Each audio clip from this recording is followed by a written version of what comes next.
Okay, so we're back. I got the two seals in. Now we're ready to put the new piston in.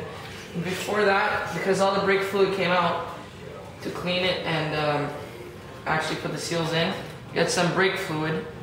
Doesn't matter which company you get, as long as it's what they recommend. So just fill up the hole where the piston goes in. Try to get it as full as you can. And try not to make anything come out. Get it flush level. Insert the new piston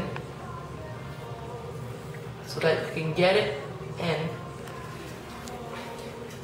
just enough so that you can get your C-clamp here to actually do the final work.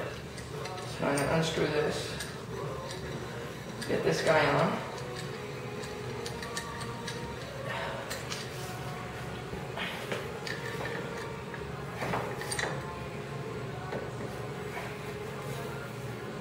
Try to get it actually in there.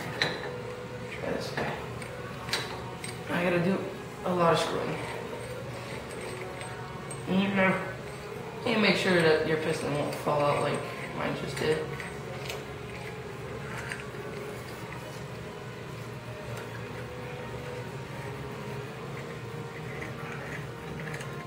Make sure it goes in straight while you're clamping it down. It's probably a proper tool to do this, but I ain't got it. Now, this is the tricky part when you're by yourself. Align it straight, grab it in there, try to get it so that it'll go in. Now, so you don't break it, try to line it up so that where it's like kind of crooked, you can clamp down there. Or even just grab something good, solid, and try to get it to clamp in there. And it went in? No, not yet. Cut it here, I'm gonna get it in.